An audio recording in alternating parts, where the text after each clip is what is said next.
ಇದು ಮಹಾಲಿಂಗೇಶ್ವರನ ಕ್ಷೇತ್ರ. ಇಲ್ಲಿ ಭಕ್ತರ ಇಷ್ಟಾರ್ಥಗಳು ಈಡೇರುತ್ತೆ, ಸಂಕಷ್ಟಗಳು ಪರಿಹಾರ ಆಗುತ್ತೆ. ಈ ಕ್ಷೇತ್ರ ಈಗ ಜೀರ್ಣೋದ್ಧಾರದ ಸಂಭ್ರಮದಲ್ಲಿದೆ.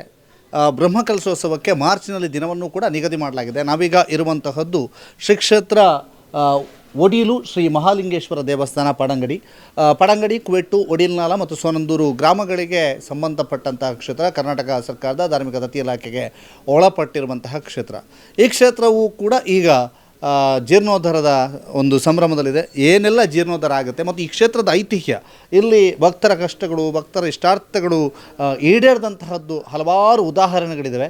ಅವುಗಳೆಲ್ಲವನ್ನೂ ಕೂಡ ತಿಳಿಯುವಂತಹ ಸಮಯ. ನಾವೀಗ ಈ ಕ್ಷೇತ್ರದ ಸಂಪೂರ್ಣ ಪರಿಚಯವನ್ನು ನಿಮಗೆ ಮಾಡಿಕೊಡ್ತೇವೆ. ಅದರ ಜೊತೆಗೆ ಈ ಕ್ಷೇತ್ರದ ಐತಿಹ್ಯ ಮತ್ತು ಈ ಬಾರಿ ಜೀರ್ಣೋದ್ಧಾರದಲ್ಲಿ ಮಾಡಲಾಗುವಂತಹ ಕೈಂಕರ್ಯಗಳು ಯಾವುದೆಲ್ಲ ಅನ್ನುವಂಥದ್ದನ್ನು ಕೂಡ ತಿಳ್ಕೊಡುವ. ಒಡಿಲು ಮಹಾಲಿಂಗೇಶ್ವರ ಕ್ಷೇತ್ರದ ಪ್ರಧಾನ ಅರ್ಚಕರಾಗಿರುವಂತಹ ರಘುರಾಮ್ ಭಟ್ ಅವರಿಗೆ ನಮ್ಮ ಜೊತೆಗಿದ್ದಾರೆ.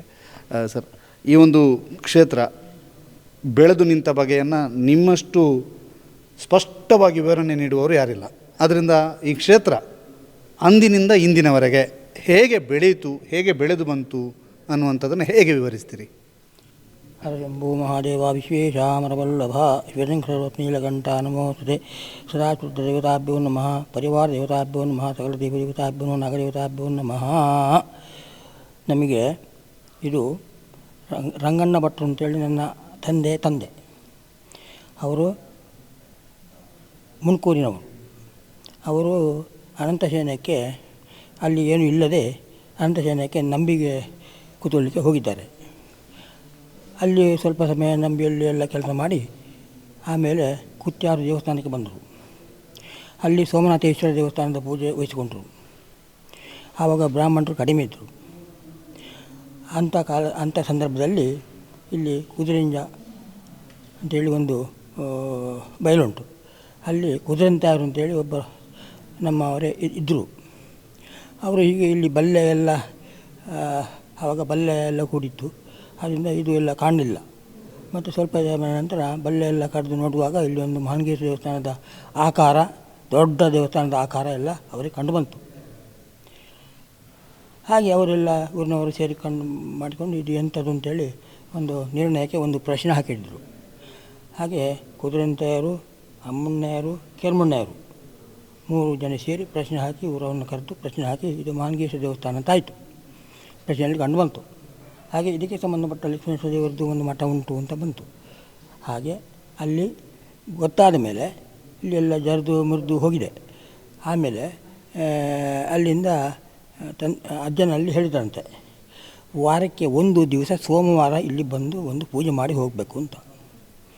ಹಾಗೆ ಅವರು ಇಲ್ಲಿ ಪೂಜೆ ಮಾಡಿ ಹೋದರು. ಅಲ್ಲಿ ಕಾಯಂ ಪೂಜೆ ಅಲ್ಲಿ. ಹಾಗೆ ಮತ್ತೊಂದು ಇಲ್ಲಿ ಮಠ ಅಂತ ಉಂಟುಂಟಾಯಿತು. ಅದನ್ನು ಸಹ ನೋಡಿ ಅದಕ್ಕೆ ಸಹ ಎಲ್ಲ ರಿಪೇರಿ ಮಾಡಿ ಅದು ಮಠ, ಇದು ದೇವಸ್ಥಾನ. ಅಲ್ಲಿ ವಿಷ್ಣು ದೇವರು, ಲಕ್ಷ್ಮೀ ನರಸಿಂಹದೇವರು. ಹಾಗೆ ಸ್ವಲ್ಪ ಸಮಯ ಆದ ನಂತರ ಇಲ್ಲಿ ಸ್ವಲ್ಪ ಜೀರ್ಣೋದ್ಧಾರ ಮಾಡಿದರು. ಆಮೇಲೆ ಅಲ್ಲಿ ಸಹ ಸ್ವಲ್ಪ ಜೀರ್ಣೋದ್ಧಾರ ಮಾಡಿದರು. ಹಾಗೆ ರಂಗಣ್ಣ ಭಟ್ರನ್ನು ಒಂದು ಸಣ್ಣ ಬಿಡಾರ ಕಟ್ಟಿ ಮಠದಲ್ಲಿ ಒಂದು ಬಿಡಾರ ಮಾಡಿ ಅವರಿಗೆ ಕೊಟ್ಟರು. ಹಾಗೆ ಅಲ್ಲಿ ಸ್ವಲ್ಪ ಜಾಗ ಇತ್ತು. ಅದು ಚಾಲಗೇಣಿ ಮೂಲೆಗೇಣಿಗೆ ಅವರಿಗೆ ಕೊಟ್ಟರು. ನಮಗೆ 10 ಮುಡಿ ಅಕ್ಕಿ ಪೂಜೆಗೆ ಸಂಬಳ. ಹಾಗೆ ಅವರಿಗೆ 10 ಮುಡಿ ಅಕ್ಕಿ ನಾವು ಕೊಡಬೇಕು ಗೇಣಿ. ಹೀಗೆ ನಡೀತಾ ಬಂತು. ಹಾಗೆ ಇಲ್ಲಿ ಸ್ವಲ್ಪ ಸಮಯ ಜೀರ್ಣೋದ್ಧಾರ ಆಗಿ ಮತ್ತು ಉತ್ಸವ ಅಂತ ಮಾಡಿದರು. ಅದು ಕುದುರೆಂತಾರು ಇದರಿಂದ ಹೋಯಿತು. ಮತ್ತು ಕೆರ್ಮಣ್ಣರಿಗೆ ಬಂತು. ಅವರು ಏನು ಮಾಡಿದರು, ಅವರು ಉತ್ಸವಕ್ಕೆ ಖರ್ಚಿಗೆ ಅಂತೇಳಿ ಒಂದು 30 ಮುಡಿ ಅಕ್ಕಿ ಸ್ವಲ್ಪ ಇದ್ದವರ ತೆಕ್ಕೊಂಡು ಅದನ್ನು ಪೊಲಿಗೆ ಕೊಟ್ಟು ಅದರಲ್ಲಿ 15 ಮುಡಿ ಅಕ್ಕಿ ಸಿಗ್ತದೆ. ಆ ಅಕ್ಕಿಯ ಹಣದಲ್ಲಿ ಉತ್ಸವ ಎಲ್ಲ 3 ದಿವಸ ಉತ್ಸವ ಮಾಡಿದರು. ಹಾಗೆ ನಡೀತಾ ಬಂತು. ಹಾಗೆ ಮತ್ತು ಅಜ್ಜನವರು ಅಲ್ಲಿಂದ ಬಿಟ್ಟು ಮನೆಯಲ್ಲಿ ಕೂತ್ಕೊಂಡ್ರು ಮಠದಲ್ಲಿ. ಹಾಗೆ ಒಂದು ಪ್ರಶ್ನೆ ಮಂತ್ರವಾದ ಎಲ್ಲ ಮಾಡಿ ಒಂದು 3,000 ರೂಪಾಯಿ ಮಾಡಿದರು. ಆ 3,000 ಮಾಡಿ ಇಲ್ಲಿ ಆನಂದಿಲ್ಲ ಅಂತೇಳಿ ಅಲ್ಲಿ 30 ಮುಡಿ ಅಕ್ಕಿದ್ದು ಸ್ಥಳ ತೆಗೆದರು. ಅದು ತೆಗೆದು ಅಲ್ಲಿ ಒಂದು ದೊಡ್ಡ ಮಾಳಿಗೆದ್ದು ಮನೆ ಕಟ್ಟಿದರು. ಹಾಗೆ ನನ್ನ ಅಜ್ಜನಿಗೆ 3 ಗಂಡು ಮಕ್ಕಳು, ನಾರಾಯಣ ಭಟ್ರು, ಕೃಷ್ಣ ಭಟ್ರು, ಶ್ರೀನಿವಾಸ ಭಟ್ರು. ಹಾಗೆ ನಾರಾಯಣ ಭಟ್ರು ನನ್ನ ತಂದೆ. ಅವರನ್ನು ಮನೆಯಲ್ಲಿ ಇಲ್ಲೇ ಬಿಟ್ಟರು. ಮತ್ತು ಅವರೆಲ್ಲ ಅಲ್ಲಿ ಹೋಗಿ ಒಕ್ಕಲಾಗಿ ಅಲ್ಲಿ ಕೂತ್ಕೊಂಡ್ರು. ನಾವು ವ್ಯವಹಾರ ಎಲ್ಲ ಒಂದೇ ಕಡೆ ಮಾಡುತ್ತಿದ್ದೇವೆ. ಮಾಡ್ತಿದ್ದರು. ಹಾಗೆ ಅವರಿಗೆ ಕಾಲ ಆಯಿತು ರಂಗನಾಥ ಭಟ್ರಿಗೆ, ಅವರು ಹೋದರು. ಆಮೇಲೆ ನನ್ನ ತಂದೆ ನಾರಾಯಣ ಭಟ್ರು ಹಾಗೆ ನನಗೆ 7 ವರ್ಷದಲ್ಲಿ ಉಪನಯನ ಮಾಡಿದ್ದಾರೆ. ಹಾಗೆ ನನಗೆ ಪೂಜೆ ಆಗಬೇಕು, ಶಾಲೆಗೆ ಹೋಗಬೇಕು, ಅವರು ಸಹ ಬರ್ತಾರೆ, ಅವರಿಗೆ ಊರಿನ ಕೆಲಸ ಆಗಬೇಕು, ಮಂತ್ರವಾದ ಆಗಬೇಕು, ಪ್ರಶ್ನೆ ಆಗಬೇಕು, ಅಲ್ಲಿ ಪೂಜೆ ಆಗಬೇಕು, ಇದೆಲ್ಲ ನಾವು ಮಾಡಿಕೊಂಡು ಇದ್ದೆವು. ಆಮೇಲೆ ನನಗೆ ಸ್ವಲ್ಪ ನಾನು ಬೆಳೆದ ಮೇಲೆ ನನಗೆಲ್ಲ ಮನೆ ಆಗಬೇಕು, ಮತ್ತು ಅಲ್ಲಿ ಮಠ ಅಂತೇಳಿ ಅಲ್ಲಿ ಒಂದು ಕಡೆಯಲ್ಲಿ ಮುಳಿ ಹುಲ್ಲು, ಒಂದು ಕಡೆಯಲ್ಲಿ ಹಂಚು ಇತ್ತು, ಅದು ಮಣ್ಣಿನ ಗೋಡೆ ಎಲ್ಲ ಜರಿದು ಬಿದ್ದಿತ್ತು. ನಾನು ತಂದೆ ಹತ್ರ ಹೇಳಿದೆ, ನನಗೆ ಮನೆ ಸ್ವಲ್ಪ ದೊಡ್ಡದಾಗಬೇಕು, ಎಂತ ಮಾಡೋದು, ಮನೆ ಕೆಲಸಕ್ಕೆ ಹಿಡಿಬೇಕಾದ್ರೆ ಇಲ್ಲಿ ಮಠ ಒಳ್ಳೆಯದಾಗಬೇಕು, ಅದನ್ನು ಸರಿ ಕಟ್ಟಬೇಕು. ಇಲ್ಲಿ ಎಲ್ಲ ಬಿದ್ದುಕೊಂಡು ಉಂಟಲ್ಲ, ಇದಕ್ಕೆ ಎಲ್ಲ ಬೀಳೋದನ್ನು ಸರಿ ಮಾಡಿ, ಇದೆಲ್ಲ ಗೋಪುರ ಇರಲಿಲ್ಲ, ಅದು ಹರಿದು ಮುರಿದು ಇತ್ತು, ಇದು ದೇವಸ್ಥಾನ ಮಾತ್ರ ಅವರು ಮಾಡಿದ್ದು. ಹಾಗೆ ಇದನ್ನು ಮತ್ತೆ ನಾನು ಅಲ್ಲಿ ಮತ್ತೆ ನಾನು ಸ್ವಲ್ಪ ಏನಾದರೂ ಹಳ್ಳಿಯವರ ಹತ್ರ ಕೇಳಿ ಅದನ್ನು ಅಲ್ಲಿ ಮನೆಯಲ್ಲಿ ಒಳ್ಳೆಯ ಮಾಡಿದೆ.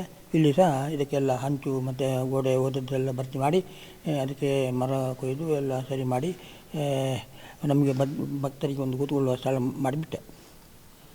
ಆಮೇಲೆ ಮತ್ತೆ ಒಂದು ಆಫೀಸ್ ರೂಮಿಗೆ ಒಂದು ಪಂಚಾಂಗ ಹಾಕಿಬಿಟ್ಟೆ.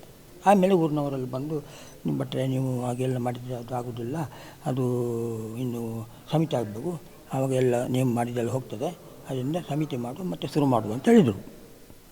ಆಯಿತು, ಮತ್ತು ಬಿಟ್ಟೆ. ಮತ್ತು ಸಮಿತಿ ಆಯಿತು. ಸಮಿತಿಯಾಗಿ ಎಲ್ಲ ಆಯಿತು, ಮಲ್ಲ ಸೇರಿದರು, ಎಲ್ಲ ಆಯಿತು. ಹಾಗೆ ಪೂಜೆಯನ್ನು ನಾವು ಈಗ ಅಂತೇಳಿದರೆ ಮಸೂದೆ ಬಂತು. ಮಸೂದೆ ಬಂದದರಲ್ಲಿ ನಮ್ಮ ಶಾನ್ ಮಕ್ಕಳು ಹೇಳಿದರು, ನೀವು ಚಾಲಿಗೆ ಮೂಲಿಗೆ ಉಂಟಲ್ಲ, ಅದಕ್ಕೆ ಡಿಕ್ರೇಷನ್ ಕೊಡಬೇಕು ಅಂತ. ತಂದೆ ಹೇಳಿದರು, ನಾವು ಡಿಕ್ರೇಷನ್ ಕೊಡೋದಿಲ್ಲ, ದೇವರಿಗೆ ಎದುರು ನಿಂತಾಗ್ತದೆ, ಆದ್ದರಿಂದ ನಮಗೆ ಧರ್ಮ ಬೇಕು ಅಂತೇಳಿ. ಹಾಗೆ ಅವರು ಮತ್ತೆ ಅವರು ಹೇಳಿದರು, ಅದು ನೀವು ಕೊಡಲೇಬೇಕು, ಇಲ್ಲದ್ರೆ ನಿಮಗೆ ಎಲ್ಲ ದೇವಸ್ಥಾನಕ್ಕೆಲ್ಲ ಗೌರವ ಆಗ್ತದೆ, ಆದ್ದರಿಂದ ನೀವು ಕೊಟ್ಟು ಬಿಡಿ, ಧರ್ಮದಲ್ಲಿ ಹಿರಿ ಅಂತ ಹೇಳಿದರು. ಹಾಗೆ ನಾವು ರೆಕಾರ್ಡ್ ಉಂಟು. ಹಾಗೆ ನಾವು ಧರ್ಮದಲ್ಲಿ ಇಷ್ಟವರೆಗೆ ಪೂಜೆ ಮಾಡಿಕೊಂಡು ಇದ್ದೇವೆ ತಮ್ಮಳೆಲ್ಲವೇ. ಗೊತ್ತಾಯ್ತಾ? ದೇವರ ಶಕ್ತಿ ಅಂತ ಹೇಳಿದರೆ ಅದು ಧರ್ಮ, ಶಾಸ್ತ್ರ, ನೀತಿ, ನಿಯಮ, ಆಚಾರ, ವಿಚಾರ ಇದಿದ್ದರೆ ಮಾತ್ರ ದೇವಸ್ಥಾನದ್ದು ದೇವರ ಮರ್ಯಾದೆ ಉಳಿದು ನಮಗೆ ಅದರ ಫಲ ಸಿಕ್ಕುವುದು. ನಾವು ಇಲ್ಲಿ ಕಲೆಯನ್ನು ಸ್ಟಾಕ್ ಮಾಡಬೇಕು. ಪೂಜೆ ಅಂತಂದರೆ ಅಷ್ಟೇ. ಭಕ್ತರು ಬಂದು ಅದಕ್ಕೆ ಬೇಕಾದಾಗೆ ಭಕ್ತಿ ಇದ್ದರೆ ನಾವು ಹೇಳೋದು ಒಂದೇ ಮನಸ್ಸಲ್ಲಿ ಬನ್ನಿ, ಒಂದೇ ಭಕ್ತಿ ಮಾಡಿಕೊಂಡು ಬನ್ನಿ, ಎಲ್ಲರ ಮನಸ್ಸು ಒಂದಾದರೆ ಎಲ್ಲವಾಗ್ತದೆ. ಕೈ ಮುಗಿದು ಹಾಗೆ ಗೊತ್ತಾಯ್ತಲ್ಲ, ಕೈ ಮುಗಿದು ಯಾಕೆ ಈಗ ಒಂದು ಕೈ ಎತ್ತಲಿ ಕೂಡ್ದು ತಪ್ಪು, ಅದೇ ಹೋದದ್ದು. ಈಗ ಇದೆಲ್ಲ ಇಲ್ಲಿ ಉಳಿಬೇಕು. ನಾವು ಪೂಜೆ ಮಾಡಿ ಅರ್ಧ ಗಂಟೆ ಗ್ರಾಮದವರು ಬಂದು ಕೂತ್ಕೊಳ್ಬೇಕು, ಅವ್ರ ಹತ್ರ ನಾವು ಹೇಳಬೇಕೆಲ್ಲ ಆಚಾರ ವಿಚಾರ, ಅದಕ್ಕೆ ಇರುವುದು ದೇವಸ್ಥಾನ. ಆಮೇಲೆ ನಾವು ಮಾಡುವಂಥ ಮಾಡಬೇಕು ಹೊರಗೆ. ಇಲ್ಲಿ ಅದರ ಸಂಗತಿಯನ್ನು ಇರಲಿಕ್ಕೆ ಕೂಡದು, ದೇವರಿಗೆ ಆದಾಗೆ ಮಾನಸಿ ಒಂದೇ ಮನಸ್ಸಲ್ಲಿ ಬರಬೇಕು ಅವರು. ಈಗ ಇಲ್ಲಿ ಬಹಳಷ್ಟು ಪವಾಡಗಳು ನಡೆದಿವೆ.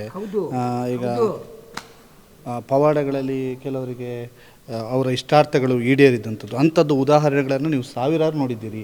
ಅಂಥ ಉದಾಹರಣೆಗಳನ್ನು ಯಾವುದನ್ನು ಹೇಳ್ತೀರಿ? ಈಗ ಮದುವೆ ಆಗದವರಿಗೆ ಇಲ್ಲಿ ಒಂದು ಪ್ರಾರ್ಥನೆ ಮಾಡಿದರೆ ಅದು ಸಫಲ ಆಗ್ತದೆ. ಹೇಳಿದ ಮಾತು, ಕೊಟ್ಟ ಪ್ರಸಾದಕ್ಕೆ ಸಫಲ ಆಗ್ತದೆ. ಅವರು ಆಚಾರದಲ್ಲಿ ಇರಬೇಕು, ಅದು ಮುಖ್ಯ. ಮನುಷ್ಯನಿಗೆ ಒಂದಿರುವುದಂಥದ್ದು ಅವರ ರಿಕಾರ್ಡು, ಜಾತಕ, ಅದು ಅದರ ಪರಿಹಾರ ಅಲ್ಲಿ ಆಗಬೇಕು. ಇದಲ್ಲ, ಅದಕ್ಕೆ ಲಕ್ಷ್ಮೀ ನರಸಿಂಹದೇವರ ಅಧಿಪತಿ ಮನುಷ್ಯನಿಗೆ 27 ನಕ್ಷತ್ರ, 12 ರಾಶಿ, 9 ಗ್ರಹ ಮಟ್ಟಿಟ್ಟದ್ದು, ಅದು ಮನುಷ್ಯನಿಗೆ ಬೇಕು. ಅದನ್ನು ಮಾಡಿಕೊಂಡು ಇಲ್ಲಿ ಬರಬೇಕು.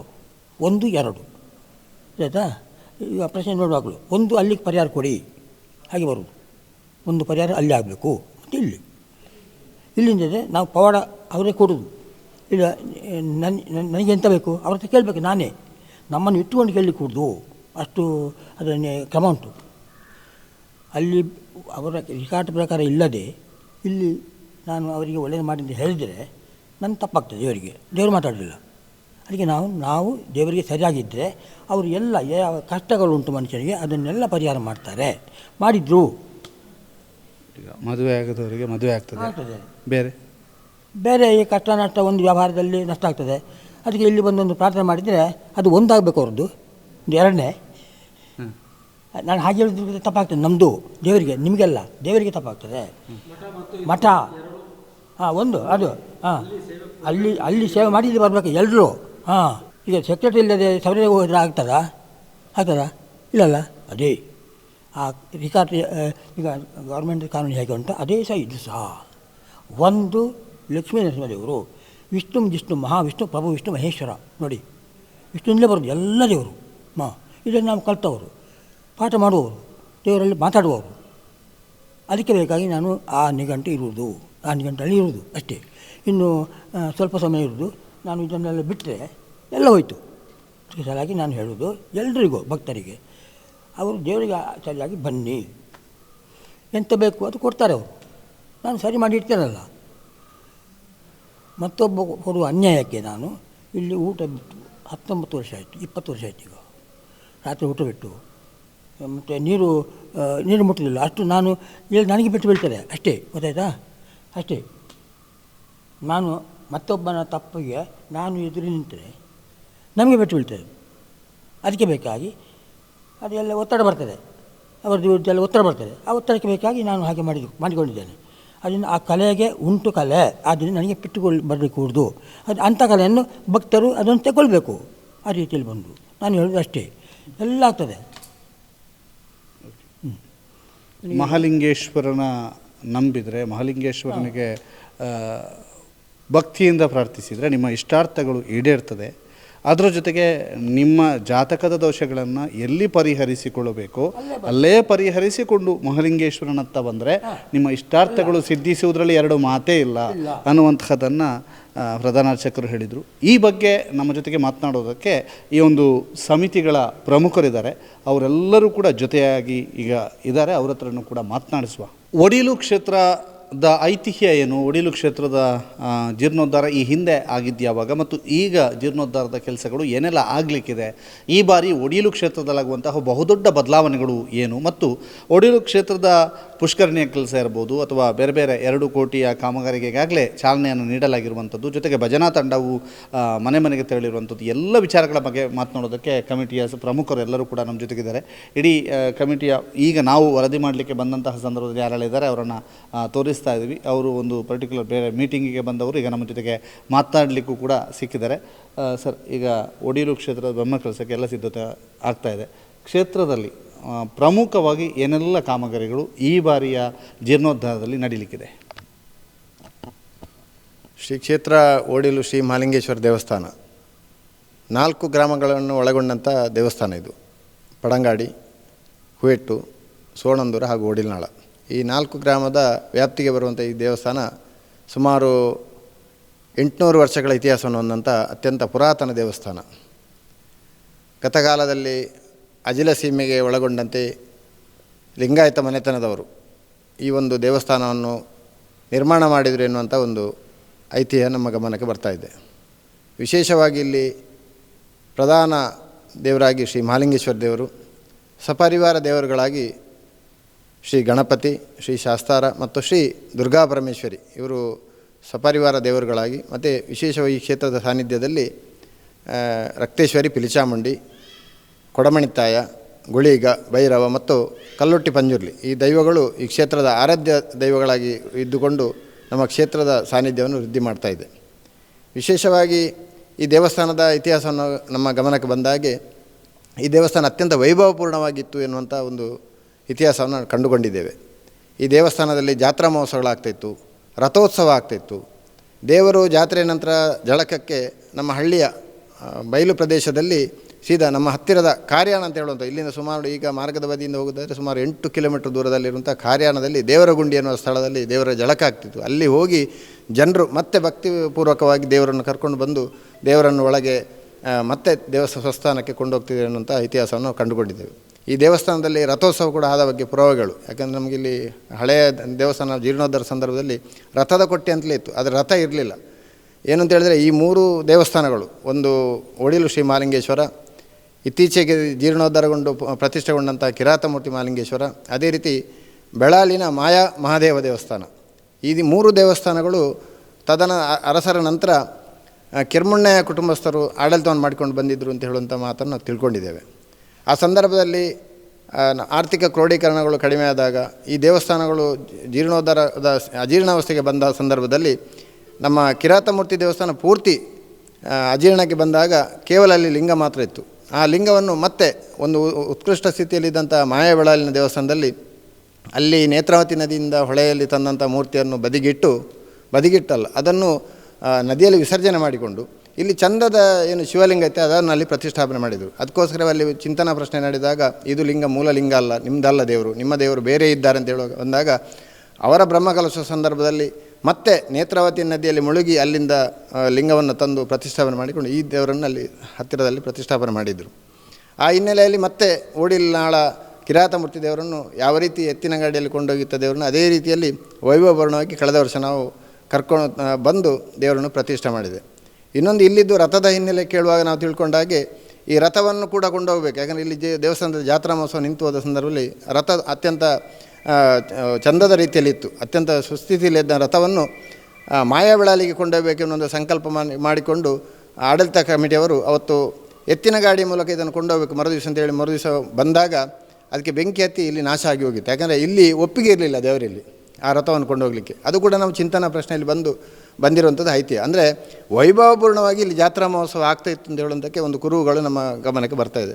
ತದನಂತರ ಶ್ರೀ ಕೆ ವಸಂತ ಬಂಗೇರು ನಮ್ಮ ಮಾಜಿ ಶಾಸಕರು ಅವರ ಅಧ್ಯಕ್ಷತೆಯಲ್ಲಿ ಸುಮಾರು ಒಂದು 25 ವರ್ಷಗಳ ಅವಧಿಗೆ ಈ ದೇವಸ್ಥಾನ ಜೀರ್ಣೋದ್ಧಾರ ಮಾಡಿಕೊಂಡು ಅತ್ಯಂತ ಪ್ರಯತ್ನವನ್ನು ಮಾಡಿದ್ದಾರೆ. ಅದು ಯುವರಾಜ ಬಂಗ ಇರ್ಬೋದು, ನಮರಾಜ್ ಶೆಟ್ಟಿ ಇರ್ಬೋದು, ಜಕ್ಕಲೊಟ್ಟಿನ ಬಾಲಕೃಷ್ಣ ಆಳ್ವರು ಇರ್ಬೋದು, ಇವರೆಲ್ಲ ಸೇರಿಕೊಂಡು ಈ ದೇವಸ್ಥಾನವನ್ನು ಜೀರ್ಣೋದ್ಧಾರ ಮಾಡುವಂಥ ಪ್ರಯತ್ನವನ್ನು ಮಾಡಿದರು. ಆದರೆ ದೇವರ ಅನುಕೂಲ ಅವರಿಗೆ ಆಗಲಿಲ್ಲ. ನಂತರ ದಿನಗಳಲ್ಲಿ ಜೀರ್ಣೋದ್ಧಾರ ಕೆಲಸವನ್ನು ಶ್ರೀ ಕೆ ಪ್ರಭಾಕರ್ ಬಂಗೇರ ಇವರ ಅಧ್ಯಕ್ಷತೆಯಲ್ಲಿ ಸಮಿತಿಗಳನ್ನು ಮಾಡಿಕೊಂಡು ನಂತರ ದಿನಗಳಲ್ಲಿ ಜೀರ್ಣೋದ್ಧಾರಕ್ಕೆ ಚಾಲನೆ ಸಿಕ್ಕಿತು. ಅದು ಕೂಡ ಒಂದು ಆಮೆಗತಿಯಲ್ಲಿ ಸಾಗಿದ ಸಂದರ್ಭದಲ್ಲಿ ನೇರವಾಗಿ ಯಾವುದೇ ಕಾರಣಕ್ಕೂ ಈ ದೇವಸ್ಥಾನವನ್ನು ನಾವು ನಿಲ್ಲಿಸಬಾರ್ದು, ಮಾಡಲೇಬೇಕೆನ್ನುವ ಹಿನ್ನೆಲೆಯಲ್ಲಿ ಎಸ್ ಜಯರಾಮ್ ಶೆಟ್ಟಿ ಇವರ ಅಧ್ಯಕ್ಷತೆಯಲ್ಲಿ ಬ್ರಹ್ಮಕಲಶೋತ್ಸವ ಸಮಿತಿಯನ್ನು ಮಾಡಿ ಮತ್ತೆ ನಮ್ಮ ಈ ಜೀರ್ಣೋದ್ಧಾರ ಕೆಲಸ ಮತ್ತು ಬ್ರಹ್ಮಕಲಶೋತ್ಸವ ವೇಗವನ್ನು ಪಡ್ಕೊಂಡು 2008 ಮೇ ತಿಂಗಳಲ್ಲಿ ಈ ದೇವಸ್ಥಾನದ ಜೀರ್ಣೋದ್ಧಾರಗೊಂಡು ಪುನರ್ ಪ್ರತಿಷ್ಠೆ ಮತ್ತು ಅಷ್ಟಬಂಧ ಬ್ರಹ್ಮಕಲಶ ಅತ್ಯಂತ ವಿಜೃಂಭಣೆಯಿಂದ ಜರುಗಿರುವಂಥದ್ದು.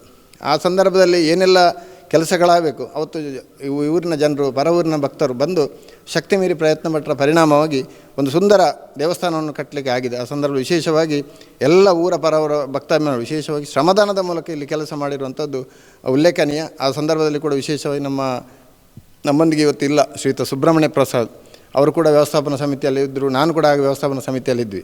ಆ ಸಂದರ್ಭದಲ್ಲಿ ಒಂದು ವಿಶೇಷ ಪ್ರಯತ್ನವನ್ನು ಪಟ್ಟು ಅವರೊಟ್ಟಿಗೆ ನಮಗೆ ವಿಶೇಷ ಶ್ರಮದಾನ ಮಟ್ಟದವರು ನಮಗೆ ಅಶೋಕ್ ಗೋವ್ಯಸರು ಅವರು ಕೂಡ ಅಂದರೆ ಯಾರು ಉಲ್ಲೇಖ ಮಾಡೋದು ಆದರೆ ಪ್ರಮುಖವಾಗಿ ನೇತೃತ್ವ ವಹಿಸಿಕೊಂಡು ಈ ದೇವಸ್ಥಾನದ ಜೀರ್ಣೋದ್ಧಾರ ಮತ್ತು ಬ್ರಹ್ಮಕಲಶದ ಯಶಸ್ವಿಗೆ ಕಾರಣೀಭೂತರಾಗಿದ್ದಾರೆ. ನಂತರ ದಿನಗಳಲ್ಲಿ ಕಳೆದ 15 ವರ್ಷಗಳಿಂದ ಈ ದೇವಸ್ಥಾನದಲ್ಲಿ ದಿನಂಪ್ರತಿ ತ್ರಿಕಾಲ ಪೂಜೆ, ಬೆಳಗಿನ ಪೂಜೆ, ಮಧ್ಯಾಹ್ನದ ಪೂಜೆ, ಸಾಯಂಕಾಲ ಪೂಜೆ ಆಗ್ತಾಯಿದೆ. ವಿಶೇಷ ಸಂದರ್ಭಗಳಲ್ಲಿ ಸಂಕಷ್ಟಿ ದಿನದಂದು ವಿಶೇಷ ಗಣೋಮ ಕಾರ್ಯಕ್ರಮಗಳು, ಗಣೇಶೋತ್ಸವ ಕಾರ್ಯಕ್ರಮ, ನವರಾತ್ರಿ ಉತ್ಸವಗಳು, ಬೇರೆ ಬೇರೆ ಕಾರ್ಯಕ್ರಮಗಳು ಮತ್ತು ಸಂಕ್ರಮಣ ದಿವಸ ವಿಶೇಷವಾಗಿ ಇಲ್ಲಿ ಪೂಜೆ ನಡೆದು ರಂಗಪೂಜೆ, ಆ ನಂತರ ಅನ್ನ ಸಂತರ್ಪಣೆ ಕಾರ್ಯಕ್ರಮ ಪ್ರತಿ ತಿಂಗಳು ಜರುಗ್ತಾ ಬರ್ತಾಯಿದೆ. ಈ ದೇವಸ್ಥಾನದಲ್ಲಿ ಏನೆಲ್ಲ ಬೇಕು, ತೆನೆ ಕಟ್ಟುವಂಥ ಕಾರ್ಯಕ್ರಮ ಎಲ್ಲ ಹಿಂದೂ ಬಾಂಧವರು ಈಗ ತೆನೆಯೇ ಇಲ್ಲ, ಅದಕ್ಕೋಸ್ಕರ ನಾವು ದೇವಸ್ಥಾನದಲ್ಲಿ ತೆನೆಯನ್ನು ತಂದು ಎಲ್ಲ ಮನೆಗೆ ವಿತರಣೆ ಮಾಡೋದ್ರ ಮೂಲಕ ಏನು ಹಿಂದಿನ ಪರಂಪರೆ ಇದೆ ಅದನ್ನು ಉಳಿಸುವಂಥ ಪ್ರಯತ್ನವನ್ನು ಕೂಡ ನಮ್ಮ ಸಮಿತಿಯವರು ಮಾಡ್ತಾ ಬಂದಿದ್ದೇವೆ. ಅತ್ಯಂತ 4 ಗ್ರಾಮದ ಭಕ್ತರು ಕೂಡ ಈ ಕಾರ್ಯಕ್ರಮಕ್ಕೆ ಕೈ ಜೋಡಿಸಿಕೊಂಡು ಈ ದೇವರ ವಿಶೇಷ ಕಾರಣಕ್ಕಿರುವ ಸ್ಥಳ ಇಲ್ಲಿ ಯಾವುದೇ ನೆನೆಸಿದರೂ ಕೂಡ ಯಾವುದೇ ಕಾರ್ಯಕ್ರಮ ಮಾಡಿದರೂ ಕೂಡ ಅತ್ಯಂತ ಯಶಸ್ವಿ ಆಗ್ತದೆ. ಮತ್ತು ಯಾವುದೇ ಕಾರ್ಯಕ್ರಮಕ್ಕೆ ನಾವು ಕೂಡ ಆರ್ಥಿಕ ಅಡಚಣೆ ಇಷ್ಟವರೆಗೆ ಆಗಲಿಲ್ಲ. ನಮಗೆ ನಾವು ಯೋಚನೆ ಮಾಡುವಾಗ ಎಡರು ಪ್ರಾರಂಭದ ಹಂತದಲ್ಲಿ ಸ್ವಲ್ಪ ತೊಂದರೆ ಇದ್ದರೂ ಕೂಡ ನಂತರ ದಿನಗಳಲ್ಲಿ ಆ ಮಾಲಿಂಗೇಶ್ವರನ ಮತ್ತು ಎಲ್ಲ ಪರಿವಾರ ದೇವರುಗಳ ಅನುಗ್ರಹದಿಂದ ಈ ಕಾರ್ಯಕ್ರಮ ಅತ್ಯಂತ ಯಶಸ್ವಿಯಾಗಿ ಜರುಗ್ತಾ ಇದೆ. ಬಹುಶಃ ಈ ವರ್ಷ ನಾವು ಬ್ರಹ್ಮಕಲಶೋತ್ಸವ ಮಾಡಬೇಕಂತ ಕಲ್ಪನೆಯನ್ನು ಕಳೆದ 2 ವರ್ಷಗಳಿಂದ ಮಾಡ್ತಾ ಬರ್ತಾ ಇದ್ದೇವೆ. 12 ವರ್ಷಕ್ಕೆ ಬ್ರಹ್ಮಕಲಶೋತ್ಸವ ಆಗಬೇಕಿತ್ತು. 2 ವರ್ಷ ಕೊರೋನಾದಿಂದಾಗಿ ನಮ್ಮದು ಬ್ರಹ್ಮಕಲಶೋತ್ಸವ ವಿಳಂಬ ಆಯಿತು. ನಂತರ ದಿನಗಳಲ್ಲಿ ಕಳೆದ ವರ್ಷ ಮಾಡೋದೇನುವಂಥ ಚಿಂತನೆಯನ್ನು ನಾವು ವ್ಯವಸ್ಥಾಪನಾ ಸಮಿತಿ ಊರವ್ರನ್ನ ಕರೆದು ಮಾಡಿದಾಗ ನಮ್ಮ ಹತ್ತಿರದ ಮಾಗಣೆ ದೇವಸ್ಥಾನ, ಶ್ರೀ ಮಾಲಿಂಗೇಶ್ವರ ದೇವಸ್ಥಾನ ವೇಣೂರಲ್ಲಿ ಬ್ರಹ್ಮಕಲಶೋತ್ಸವ ಇತ್ತು. ಅದೇ ರೀತಿ ಈ ದೇವಸ್ಥಾನಕ್ಕೆ ಸಂಬಂಧಪಟ್ಟ ಗ್ರಾಮ ಓಡಿಲ್ನಾಳ ಅಲ್ಲಿ ಹೊಸ ದೇವಸ್ಥಾನ ಆಗುವ ಹಿನ್ನೆಲೆಯಲ್ಲಿ ನಾವೆಲ್ಲ ಚಿಂತನೆ ಮಾಡಿಕೊಂಡು ಶಾಸಕರು ಕೂಡ ಸೂಚನೆ ಕೊಟ್ಟರು. ನಾವೆಲ್ಲ ಮುಂದಿನ ಸಾರಿ ಅಂದರೆ ಜನರಿಗೆ ತೊಂದರೆ ಆಗಬಾರ್ದು, ಎಲ್ಲರೂ ಕೂಡ ಸೇರಿಕೊಂಡು ಮಾಡಬೇಕೆನ್ನುವ ಹಿನ್ನೆಲೆಯಲ್ಲಿ ಈ ವರ್ಷ ನಾವು ಬ್ರಹ್ಮಕಲಶೋತ್ಸವ ಮಾಡಲಿಕ್ಕೆ ಬಂದಿದ್ದೇವೆ. 1-2 ಸಭೆಗಳನ್ನು ಕರೆದು ಭಕ್ತಾಭಿಮಾನಿಗಳ ಸಭೆಯನ್ನು ಕರೆದು ಕೊನೆಗೆ ಇತ್ತೀಚೆಗೆ ನಾವು ಎಲ್ಲ ಭಕ್ತಾಭಿಮಾನಿಗಳ ಸಭೆ ಕರೆದಾಗ ನಮ್ಗೆ ಗೊತ್ತಿದ್ದಾಗೆ ನಮ್ಮ ಊರಿನವರು, ನಮ್ಮ ಈ ದೇವಸ್ಥಾನಕ್ಕೆ ಸಂಬಂಧಪಟ್ಟ ಗ್ರಾಮದವರು, ಆದರೆ ಇಡೀ ದೇಶಾದ್ಯಂತ ಅವರು ವಿವಿಧ ಕ್ಷೇತ್ರಗಳಿಗೆ ಅದು ಧಾರ್ಮಿಕ ಇರ್ಬೋದು, ಸಾಮಾಜಿಕ ಇರ್ಬೋದು ಕೊಡುಗೆ ನೀಡ್ತಿರುವಂಥ ಉದ್ಯಮಿಗಳು ಸನ್ಮಾನ್ಯ ಶಶಿಧರ್ ಬಿ ಶೆಟ್ಟಿ ಇವರ ಅಧ್ಯಕ್ಷತೆಯಲ್ಲಿ ನಾವು ಸಮಿತಿಯನ್ನು ರಚನೆ ಮಾಡಿಕೊಂಡು ನಂತರ ಮತ್ತೆ ಈ ದೇವಸ್ಥಾನಕ್ಕೆ ಸಂಬಂಧಪಟ್ಟ ಏನಾದರೂ ದೋಷಗಳಿದೆ ಅನ್ನುವಂಥ ಚಿಂತನೆ ಮಾಡಿಕೊಂಡು ನಿಟ್ಟೆಯ ಪ್ರಸನ್ನಾಚಾರ್ಯ ಇವರಲ್ಲಿ ಚಿಂತನಾ ಪ್ರಶ್ನೆಯನ್ನು ಇಟ್ಟುಕೊಂಡು ಆ ಪ್ರಶ್ನೆಯಲ್ಲಿ ಏನೆಲ್ಲ ದುರಿತಗಳು ಬಂದಿದೆ, ದೋಷಗಳು ಬಂದಿದೆ, ಅದಕ್ಕೆ ಪರಿಹಾರವನ್ನು ಕಂಡುಕೊಂಡು ಮೊನ್ನೆ ದಿವಸ 22ನೇ ತಾರೀಕಿಗೆ ನಾವು ಈ ಕ್ಷೇತ್ರದ ನವೀಕರಣ ಮಾಡುವಂಥ ಸಂದರ್ಭದಲ್ಲಿ ಏನೆಲ್ಲ ಕಾಮಗಾರಿಗಳನ್ನು ಕೈಗೊಳ್ಳಬೇಕೆನ್ನುವಂಥ ಚಿಂತನೆ ಮಾಡಿಕೊಂಡು ಆ ದಿನ ನಾವು ವಿಶೇಷವಾಗಿ ಎಡನಾಳಿಯ ತಾಮ್ರದ ಚಾವಣಿ, ಅದು ಗರ್ಭಗುಡಿಯ ಕೆಳಗಿನ ಚಾವಣಿ ಏನಿದೆ ಅದು ಹಂಚಿದ್ದಿದೆ, ಅದನ್ನು ಬದಲಾವಣೆ ಮಾಡಿಕೊಂಡು ತಾಮ್ರದ ಚಾವಣಿಯನ್ನು ಮಾಡಬೇಕು. ಅದೇ ರೀತಿ ತೀರ್ಥ ಮಂಟಪ, ನಮ್ಮ ಈ ದೇವಸ್ಥಾನದ ಪ್ರಧಾನ ಅರ್ಚಕರಂತ ಎಂ ರಘುರಾಮ್ ಭಟ್ ಇವರು ಕೊಡುಗೆ ಕೊಟ್ಟಿರುವಂಥ ತೀರ್ಥ ಮಂಟಪ, ಆ ಮಂಟಪದ ಚಾವಣಿ ಕೂಡ ನಾವು ತಾಮ್ರದ ಹೊದಿಕೆಯನ್ನು ಹೊದಿಸಿ, ಅಂದರೆ ಸಕಾರಾತ್ಮಕ ವಿಷಯಗಳು ನಮ್ಮ ದೇವಸ್ಥಾನದೊಳಗೆ ಬರಬೇಕು, ಬಂದ ಜನರಿಗೆ ಪಾಸಿಟಿವ್ನೆಸ್ ಬರಬೇಕೆನ್ನುವ ಹಿನ್ನೆಲೆಯಲ್ಲಿ ಆ ಕಾರ್ಯಕ್ರಮವನ್ನು ವಿಶೇಷವಾಗಿ ವೈದಿಕ ವಿಚಾರದಲ್ಲಿ, ಧಾರ್ಮಿಕ ವಿಚಾರದಲ್ಲಿ ನಾವು ಒತ್ತನ್ನು ಕೊಟ್ಟುಕೊಂಡು ಈ ಕಾರ್ಯಕ್ರಮವನ್ನು ಮಾಡ್ತಾಯಿದ್ದೇವೆ. ಅದೇ ರೀತಿ ನಮ್ಮ ಎರಡು ದ್ವಾರಗಳು, ಗರ್ಭಗುಡಿ 2 ದ್ವಾರಗಳಿಗೆ ಬೆಳ್ಳಿಯ ಕವಚ ಮಾಡುವಂಥದ್ದು, ಅದೇ ರೀತಿ ನಂದಿಗೆ ಬೆಳ್ಳಿ ಕವಚ ಮಾಡುವಂಥದ್ದು, ದೇವಸ್ಥಾನದ ಒಳಗೆ ದೇವರಿಗೆ ಬೆಳ್ಳಿ ಆಭರಣಗಳನ್ನು ಮಾಡುವಂಥದ್ದು, ಅದು ಸನ್ಮಾನ್ಯ ಗಂಗಾಧರ ರಾವ್ ಇವರು ಕುಟುಂಬಸ್ಥರು ಮಾಡ್ತಾಯಿದ್ದಾರೆ. ಇವರ ನೇತೃತ್ವದಲ್ಲಿ ಮಾಡಲಿಕ್ಕೆ ನಾವು ಯೋಚನೆ ಮಾಡಿಕೊಂಡು ಒಂದು ಕಾರ್ಯರೂಪಕ್ಕೆ ಬರ್ತಾಯಿದ್ದೇವೆ. ಸುಮಾರು ನಾವು ಯೋಚನೆ ಮಾಡಿದಾಗೆ ಒಳಾಂಗಣ ಅದು ಇಂಟರ್ಲಾಕ್ ಅಂತ ತೆಗೆದು ನಾವು ಗ್ರನೇಟ್ ಹಾಕಬೇಕು, ಜಗಳಿಗೆ ಗ್ರನೇಟ್ಗಳನ್ನು ಹಾಕಬೇಕು, ಏನು ಸ್ತಂಭಗಳಿದೆ ಅದನ್ನು ಕೂಡ ಒಂದು ಶಿಲಾಮಯ ಮಾಡಬೇಕೆನ್ನುವಂಥ ಚಿಂತನೆ ಮಾಡಿಕೊಂಡು ಕೆಲಸವನ್ನು ಮಾಡಿದೆವು. ಇದು ಒಳಗಿನ ವ್ಯವಸ್ಥೆಗಳಿಗೆ ನಾವು ಯೋಚನೆ ಮಾಡಿರುವಂಥದ್ದು. ಹೊರಗೆ ದೇವಸ್ಥಾನದ ಹೊರಗೆ ನಾವು ನಾಗನಕಟ್ಟೆಯನ್ನು ಅದು ಚಿತ್ರಕೂಟದ ರೀತಿಯಲ್ಲಿ ಕೆರೆಯ ಬದಿಯಲ್ಲಿ ಮಾಡಬೇಕೆನ್ನುವಂಥ ಸಂಕಲ್ಪವನ್ನು ಮಾಡಿಕೊಂಡು ಅದಕ್ಕೂ ಕೂಡ ಯೋಚನೆ ಮಾಡಿದ್ದೇವೆ. ಮತ್ತು ಅಶ್ವತ್ಥಕಟ್ಟೆ ನಿರ್ಮಾಣ, ಈ ದೇವಸ್ಥಾನಕ್ಕೆ ಅಶ್ವತ್ಥಕಟ್ಟೆಯ ಅವಶ್ಯಕತೆ ಎನ್ನುವಂಥದ್ದು ಪ್ರಶ್ನೆಯಲ್ಲಿ ಬಂದ ಕಾರಣಕ್ಕೋಸ್ಕರ ನಾವು ಅಶ್ವತ್ಥಕಟ್ಟೆ ನಿರ್ಮಾಣ ಮಾಡ್ತಿದ್ದೇವೆ. ವಿಶೇಷವಾಗಿ ಕ್ಷೇತ್ರದಲ್ಲಿ ಜಾತ್ರೋತ್ಸವದ ಸಂದರ್ಭದಲ್ಲಿ ದೇವರಿಗೆ ಜಳಕ ಇರಲಿಲ್ಲ, ಸಂಪ್ರೋಕ್ಷಣೆ ಮಾತ್ರ ಮಾಡ್ತಾಯಿದ್ವಿ ನಾವು. ಯಾಕೆಂದರೆ ಜಾತ್ರೆ ಆದ ನಂತರ ದೇವರ ಹೊರಗೆ ಮಾತ್ರ ಅವರಿಗೆ ಜಳಕ ಮಾಡಬೇಕಿತ್ತು, ನಮಗೆ ಯೋಗ ಬಂದಿರಲಿಲ್ಲ. ಅದಕ್ಕೋಸ್ಕರ ಈ ಸರಿ ನಾವು ದೇವಸ್ಥಾನದಲ್ಲಿ ಕೆರೆಯನ್ನು, ಪುಷ್ಕರಿಣಿಯನ್ನು ನಿರ್ಮಾಣ ಮಾಡಲಿಕ್ಕೆ ಯೋಚನೆ ಮಾಡಿದ್ದೇವೆ. ಆ ಯೋಜನೆಯನ್ನು ಕೂಡ ನಾವು ಶಿಲಾನ್ಯಾಸ ಮಾಡಿದ್ದೇವೆ.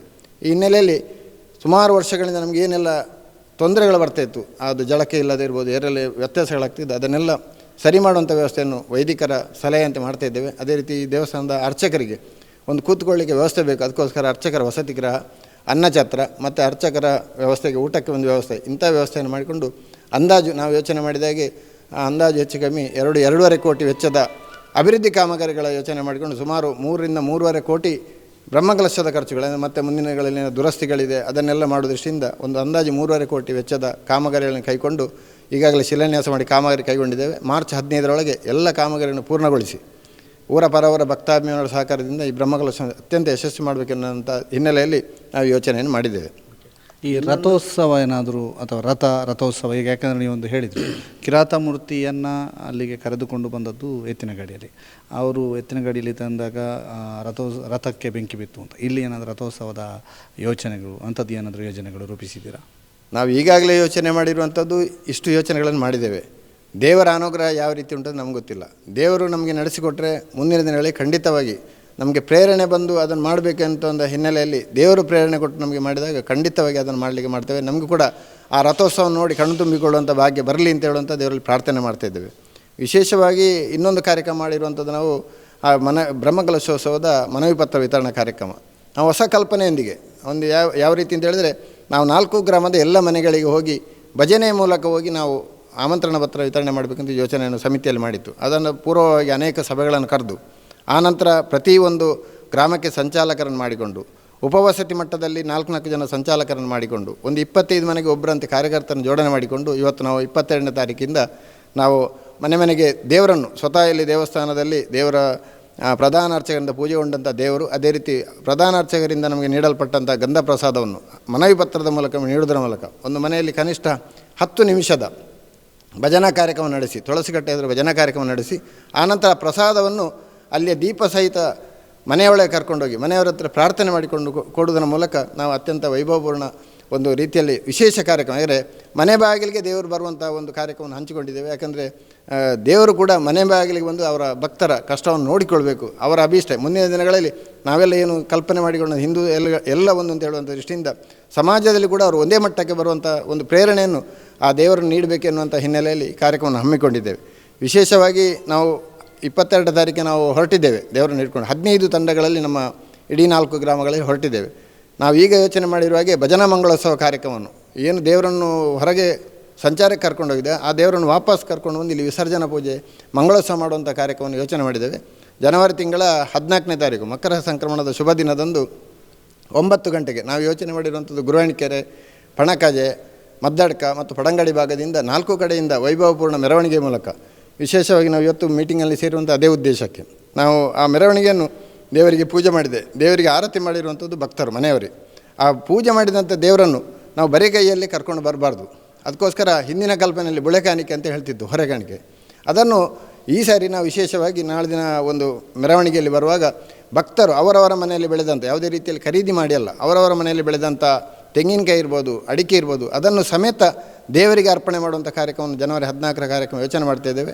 ಪ್ರತಿಯೊಂದು ಮನೆಯಿಂದ ಕನಿಷ್ಠ ಒಬ್ಬ ಭಕ್ತರು ಈ ಕಾರ್ಯಕ್ರಮದಲ್ಲಿ ಭಾಗವಹಿಸಿಕೊಂಡು ವಿಶೇಷವಾಗಿ ಆ ದಿನ ನಾವು ಮೆರವಣಿಗೆಯಲ್ಲಿ ಬರುವಾಗ ಭಜನಾ ತಂಡಗಳು ಹೊರಗಿಂದಲ್ಲ, ನಮ್ಮ 4 ಗ್ರಾಮಗಳಲ್ಲಿ ಸುಮಾರು ಈಗ ಒಂದು 500ರಿಂದ 600 ಭಜನಾರ್ಥಿಗಳಿದ್ದಾರೆ, ಕುಣಿತ ಭಜನೆ. ಅಂಥ ಭಜನಾರ್ಥಿಗಳನ್ನು ಸೇರಿಕೊಂಡು 4 ತಂಡಗಳಿಂದ ನಾವು ಭಜನಾರ್ಥಿಗಳ ಮೂಲಕ ಮೆರವಣಿಗೆಯಲ್ಲಿ ಕರ್ಕೊಂಡು ಬಂದು ಅವತ್ತು ಹಸಿರುವಾಣಿ, ವಿಶೇಷ ಹೊರೆ ಕಾಣಿಕೆ ಅಲ್ಲ, ಹಸಿರುವಾಣಿ ಅಡಿಕೆ ಮತ್ತು ತೆಂಗಿನಕಾಯಿಯನ್ನು ದೇವರಿಗೆ ಸಮರ್ಪಣೆ ಮಾಡುವಂಥ ದೃಷ್ಟಿಯಲ್ಲಿ ಯೋಚನೆ ಮಾಡಿಕೊಂಡು ಮುಂದುವರಿದ್ದೆ. ಅವತ್ತು ಮಧ್ಯಾಹ್ನ ಮಕರ ಸಂಕ್ರಮಣ ದಿನ ವಿಶೇಷ ಪೂಜೆ ಮಾಡಿ ಮಧ್ಯಾಹ್ನ ಅನ್ನ ಸಂತರ್ಪಣೆ ಮೂಲಕ ಈ ಕಾರ್ಯಕ್ರಮ ಮಾಡಬೇಕೆಂದು ಯೋಚನೆ ಮಾಡಿದ್ದೆ. ಮುಂದಿನ ದಿನಗಳಲ್ಲಿ ಈಗಾಗಲೇ ನಮಗೆ ಸಂಕಲ್ಪ ಮಾಡಿದ ಹಾಗೆ ಎಲ್ಲ ಭಕ್ತರು ಪೂರ್ಣ ಪ್ರಮಾಣದ ಸಹಕಾರವನ್ನು ಕೊಡ್ತಾ ಇದ್ದಾರೆ.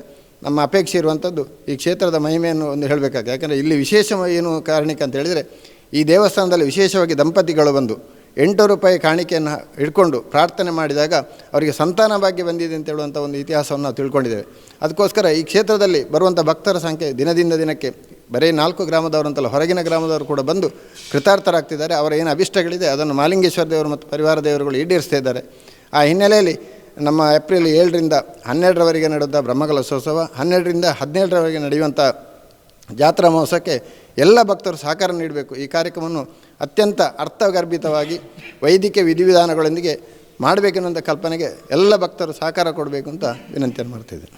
ಕಾರ್ಯಾಧ್ಯಕ್ಷರಾಗಿ ಸಂತೋಷ್ ಕುಮಾರ್, ಈಗ ಇಲ್ಲಿ ಕಾರ್ಯಾಧ್ಯಕ್ಷತೆಯನ್ನು ಮಾಡ್ಕೊಂಡಿದ್ದೀರಿ. ಪಡಂಗಡಿ ಕ್ಷೇತ್ರ ನಿಮ್ಮದು ಕೂಡ.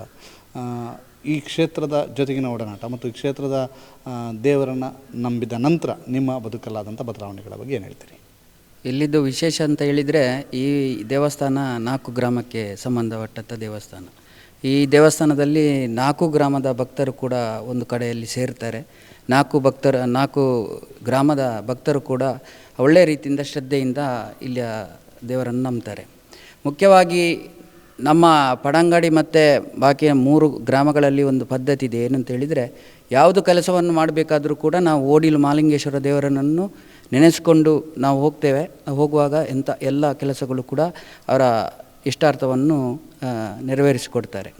ಬಹುಶಃ 15 ವರ್ಷಗಳ ಹಿಂದೆ ನಡೆದಂಥ ಬ್ರಹ್ಮಕಲಶೋತ್ಸವದ ಸಮಯದಲ್ಲಿ ನಾವು ಸ್ವಲ್ಪ ಪ್ರಾಯದಲ್ಲಿ ಚಿಕ್ಕವರಿದ್ದು, ಆದರೂ ಕೂಡ ಆ ಬ್ರಹ್ಮಕಲಶೋತ್ಸವ ನಡೆದಂಥ ರೀತಿ, ಸಂಜೆ ಸೇರಿದಂಥ ಜನರು ಶ್ರಮದಾನಕ್ಕೆ ವಿಶೇಷವಾಗಿ ಒಂದು 500-600 ಜನ ಸಾಯಂಕಾಲ ಬಂದು ಸೇರ್ತಾಯಿದ್ರು. ಒಳ್ಳೆಯ ರೀತಿಯಿಂದ ಒಂದು ಉತ್ಸಾಹದಿಂದ ಕೆಲಸವನ್ನು ಮಾಡ್ತಿದ್ದರು. ವಿಶೇಷವಾಗಿ ನಮ್ಮ ವ್ಯವಸ್ಥಾಪನಾ ಸಮಿತಿಯ ಅಧ್ಯಕ್ಷರು ಉಲ್ಲೇಖ ಮಾಡಿದಂತೆ ಅಂದಿನ ದಿನಗಳಲ್ಲಿ ಸುಬ್ರಹ್ಮಣ್ಯ ಪ್ರಸಾದ್ರವರು ಮತ್ತು ಅಶೋಕ್ ಗೋವ್ಯಸರವರು ಅತಿ ಉತ್ತಮವಾಗಿ ಸಂಘಟನೆಯನ್ನು ಮಾಡಿ ಇದೆಲ್ಲ ಕೆಲಸವನ್ನು ಮಾಡಿದ್ದಾರೆ. ತದನಂತರ 15 ವರ್ಷಗಳ ನಂತರ ಈ ಕ್ಷೇತ್ರದಲ್ಲಿ ಹಲವಾರು ಕಾರ್ಯಕ್ರಮ ಕೂಡ ನಡೀತಾ ಇದೆ. ಇಲ್ಲಿದ್ದು ವಿಶೇಷ ಏನು ಅಂತೇಳಿದರೆ, ಇಲ್ಲಿ ಯಾವ ಕಾರ್ಯಕ್ರಮ ಕೂಡ ಮಾಡಿದರೂ ಕೂಡ ಅತ್ಯಂತ ಯಶಸ್ವಿಯಾಗಿ ವೈಭವಪೂರ್ಣವಾಗಿ ಆಗ್ತದೆ. ಮತ್ತೊಂದು ಇಲ್ಲಿದ್ದು ವಿಶೇಷ ಏನಂತೇಳಿದರೆ, ಈ ಓಡಿಲ್ ದೇವಸ್ಥಾನಕ್ಕೆ ಸಂಬಂಧಪಟ್ಟಂತೆ 4 ಜನ ಇಲ್ಲಿದ್ದು MLA ಆಗಿದ್ದಾರೆ. ಒಂದು ಕೇದೆ ಚಿದಾನಂದರು, ಒಂದು ವಸಂತ ಮಂಗೇರು, ಒಂದು ಪ್ರಭಾಕರ್ ಬಂಗೇರು ಮತ್ತು ಹರೀಶ್ ಪುಂಜೂರು. ಬಹುಶಃ ಇಲ್ಲಿದ್ದು ದೇವರದ್ದು ಮಹಿಮೆಯನ್ನು ನೋಡುವಾಗ ಆಶ್ಚರ್ಯ ಆಗ್ತದೆ. ಯಾಕೆಂತ ಹೇಳಿದರೆ, ಇಷ್ಟು ಚಿಕ್ಕ ಊರಿನ ಒಂದು 4 ಜನ ಶಾಸಕರಾಗೋದು ಅಂತೇಳಿದರೆ ಆ ದೇವರ ಮಹಿಮೆ ಅಂತೇಳಿ ನಾನು ನಂಬ್ತೇನೆ. ಈ ಸಲ ನಮ್ಮ ಈ ಬ್ರಹ್ಮಕಲಶೋತ್ಸವ ಸಮಿತಿ ಅಧ್ಯಕ್ಷರಾಗಿ ನಮ್ಮ ನವಶಕ್ತಿ ಶಶಿಯಣ್ಣನವರು ಆಯ್ಕೆಯಾಗಿದ್ದಾರೆ. ಅವರಿಗೊಂದು ತುಂಬ ಉತ್ಸಾಹ ಇದೆ. ಏನಂತ ಹೇಳಿದರೆ, ತಾನು ಸಮಾಜದಲ್ಲಿ ಎಷ್ಟು ದುಡಿದಿದ್ದೇನೋ ಅದರ ಇಷ್ಟು ಪಾಲನ್ನು ದೇವರ ಕೆಲಸದಲ್ಲಿ ತೊಡಗಿಸಿಕೊಳ್ಬೇಕು, ಬಡ ಜನರ ಸಹಾಯಕ್ಕೆ ತೊಡಗಿಸಿಕೊಳ್ಬೇಕಂತ ಹೇಳುವಂಥ ಒಂದು ಒಳ್ಳೆಯ ಗುಣ ಇದೆ. ನಾವು ಅವರ ನೇತೃತ್ವದಲ್ಲಿ ಈ ಬ್ರಹ್ಮ ಕೆಲಸವನ್ನು ಅತ್ಯಂತ ಯಶಸ್ವಿಯಾಗಿ ಮಾಡ್ತೇವೆ ಅಂತ ಹೇಳುವಂಥ ನಂಬಿಕೆ ನನಗೆ ಇದೆ. ಚಿದಾನಂದ ಇಡ್ಡಿ ಅವರು, ಈಗಾಗಲೇ ನಾವು ಈ ದೇವಸ್ಥಾನದ ಅಭಿವೃದ್ಧಿ ಸಮಿತಿ ಅಧ್ಯಕ್ಷನಾಗಿ ಕೂಡ ಕೆಲಸ ಮಾಡಿದವರು, ಈಗ ಇದರ ಪ್ರಧಾನ ಕಾರ್ಯದರ್ಶಿಯಾಗಿ ಕೆಲಸ ಮಾಡ್ತಾ ಇದ್ದೇನೆ. ನಮ್ಮ ವ್ಯವಸ್ಥಾಪನಾ ಸಮಿತಿ ಅಧ್ಯಕ್ಷರು ಹೇಳಿದಾಗೆ, ಇಲ್ಲಿ ಯಾವುದೇ ಕಾರ್ಯಕ್ರಮವನ್ನು ಮಾಡುವುದಿದ್ದಲ್ಲೂ ಕೂಡ ಭಕ್ತರ ಸಹಕಾರ ಖಂಡಿತ ಇದ್ದೇ ಇದೆ. ಉದಾಹರಣೆಗೆ ನಾವು ಅವರು ವ್ಯವಸ್ಥಾಪನಾ ಸಂಸ್ಥೆಯ ಅಧ್ಯಕ್ಷರಾಗಿದ್ದಾಗ ನಂತರ ನಾವು ಜಾತ್ರೆ ನಡೆಸಿದಾಗ ಅದಕ್ಕಿಂತ ಮುಂಚೆ 3-4 ಲಕ್ಷ ಬರ್ತಿದ್ದ ಕಲೆಕ್ಷನನ್ನು 15ರಿಂದ 20 ಲಕ್ಷವನ್ನು ಬರೀ ಭಕ್ತರಿಂದ ಕಲೆಕ್ಟ್ ಮಾಡಿ ಜಾತ್ರೆಯನ್ನು ಅತ್ಯಂತ ಯಶಸ್ವಿಯಾಗಿ ಮಾಡಿದ್ದುಂಟು. ಅದಾದ ನಂತರ ಎಲ್ಲ ನಿರಂತರವಾಗಿ ಜಾತ್ರೆಗಳು ಯಶಸ್ವಿಯಾಗಿ ನಡೀತಾ ಇದೆ. ಈ ವರ್ಷ ಬ್ರಹ್ಮಕಲಶೋತ್ಸವಕ್ಕೆ ಹೊರಡುವಾಗ 3-3.5 ಕೋಟಿ ಅಂದಾಜು ಅಲ್ಲಿ ಕಾಮಗಾರಿಯನ್ನು ನೆನೆಸುವಾಗ ಒಮ್ಮೆ ಬಂದದ್ದು ಇದು ಬರಲಿಕ್ಕೆ ಉಂಟಾ ಅಂತೇಳಿ. ಆದರೆ ಈಗ ನಾವು ಮನೆ ಮನೆಗೆ ಏನು ಭಜನಾ ತಂಡದೊಂದಿಗೆ ಹೋಗ್ತಾ ಇದ್ದೇವೆ, ಅಲ್ಲಿ ಭಕ್ತರು ಒಂದು ಸ್ಪಂದಿಸುವ ರೀತಿ, ಮನೆಗೆ ದೇವರು ಬಂದಾಗ ಇಡೀ ದಂಪತಿ ಸಮೇತ ಕುಟುಂಬ ಸಮೇತ ಆರತಿಯನ್ನು ಮಾಡಿ ಆ ಭಕ್ತಿಯನ್ನು ವ್ಯಕ್ತಪಡಿಸುವ ರೀತಿ, ಅಲ್ಲಿ ಅದಲ್ಲದೆ ನಾವು ಈ ಬ್ರಹ್ಮಕಲಶಕ್ಕೆ ಇಷ್ಟು ಕೊಡ್ತೇವೆ ಇಷ್ಟು ಕೊಡುವೆ ಅಂತ ವಾಗ್ದಾನ ಮಾಡುವ ರೀತಿ ನೋಡಿದರೆ ಖಂಡಿತವಾಗಿ ಈ ವರ್ಷ ಬ್ರಹ್ಮಕಲಶೋತ್ಸವ ನಾವು ಏನು ನಿರೀಕ್ಷೆಯನ್ನಿಟ್ಟೇವೆ ಅದಕ್ಕಿಂತ ಮಿಗಿಲಾಗಿ ಅದು ರೀಚ್ ಆಗ್ತದೆ ಅನ್ನುವಂಥ ನಂಬಿಕೆ ಇದೆ.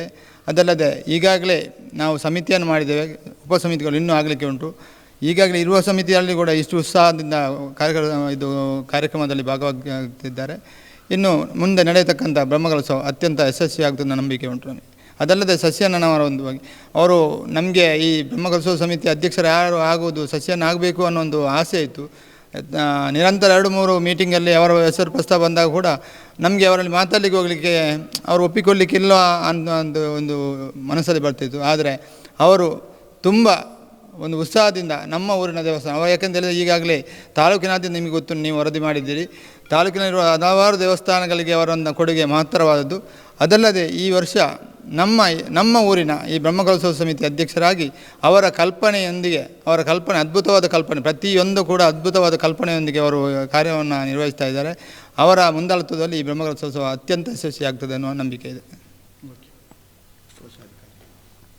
ಮಹಾಲಿಂಗೇಶ್ವರ ದೇವರ ಬ್ರಹ್ಮಕಲಶೋತ್ಸವ ಭಾಳ ವಿಜೃಂಭಣೆಯಿಂದ ನಡಿಬೇಕು ಅಂತ ಶಶಿಯಣ್ಣವರ ಒಂದು ಆಸೆ. ಹಾಗೆಯೇ ಈಗ ಮೊನ್ನೆ 22ಕ್ಕೆ 4 ಗ್ರಾಮಗಳಿಗೂ ಭಜನಾ ತಂಡ ಹೊರಟಿದೆ.